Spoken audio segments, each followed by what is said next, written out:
Bon alors Blaise Hoffmann, surtout on ne va pas vous dire qu'il est bien, et que vous écrivez bien parce que vous pourriez attraper la grosse tête, mais peut-être pour Alexandre Bordier ou pour ceux qui se demandent comment il écrit, je vous fais un tout bref passage. Hein. Vous êtes dans le Sahel, endroit sympathique s'il en est.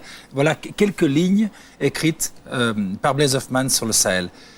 Aucun mot ne pousse dans le Sahel, le silence rend feuille blanche. Le Sahel est une plaque chauffante fatiguée. Pourquoi les nomades qui sont libres de mouvement choisissent-ils les pires endroits de la planète pour s'installer? La question est mal tournée. Que peut-on faire ici sinon baiser maman pour aligner des gosses qui courent plus vite que papa quand il veut les battre? Voilà, ça vous donne vaguement le ton Hoffmann, qui est un mélange d'observation et de petits clins d'œil comme ça. Blaise Hoffmann, on confond aujourd'hui beaucoup voyage et tourisme.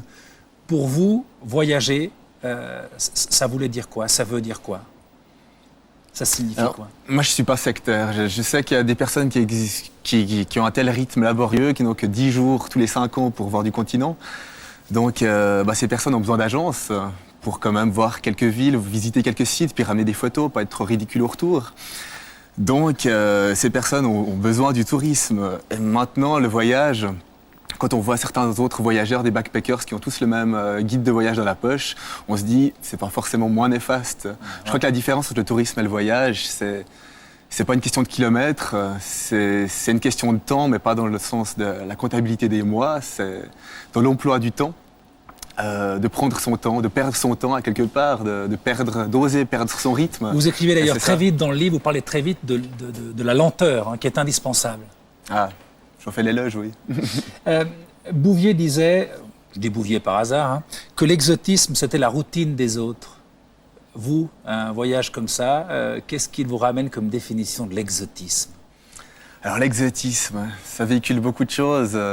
Un échappatoire, quelque chose, une sorte de fuite, une sorte de paradis artificiel. Alors je ne suis pas contre les paradis artificiels, mais dans le voyage, c'est vrai j'aimerais bien qu'une fois quand on est sur la route, de ne pas s'abandonner à l'exotisme, de ne pas s'aveugler, de ne pas trouver merveilleux la bonne humeur des miséreux, par exemple.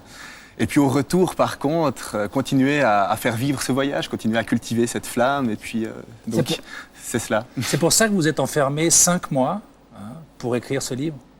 Enfermé, plus ou moins. Et pourquoi vous avez voulu l'écrire? Qu'est-ce qui vous a pris de dire je vais publier à mon compte un récit de voyage, de mon voyage? Alors au retour, vous savez ce que c'est. Vous avez aussi voyagé un certain nombre de mois. Il y a plusieurs solutions, soit on repart tout de suite, soit on se lance dans le travail corps et âme, soit on essaye de vivre avec. Et puis l'écriture me semblait un bon moyen de le transcrire, de le digérer, de ruminer un petit peu ces histoires et puis surtout de le partager. Alors je me suis mis à écrire, c'était le deuxième voyage, un voyage sédentaire de quelques mois pour arriver à cet objet. Et puis pour finir, je me suis rendu compte que c'était plus qu'une lettre à des proches, ça pouvait devenir un livre, alors j'ai fait appel à l'édition à compte d'auteur. Et puis maintenant, c'est le début d'un 3e voyage, dont ce soir est peut-être une étape. Ouais, en espérant que quelqu'un s'y intéresse, un lecteur s'y intéresse, on va en parler. Mais de tous les endroits que vous avez vus, est-ce qu'il y en a un qui... Enfin, c'est une question très con, mais je vous la pose. Je ne sais pas, au moment où je la posais, je me rends compte qu'elle est con. Oh non, mais je ne vais pas la poser. Il ne faut pas la poser. On va laisser tomber. Non, je me demandais s'il y avait vraiment un endroit qu'il ne fallait pas rater, mais de toute façon, vous ne le diriez pas. Eh ouais, autant pour moi. Alors, à propos de voyage...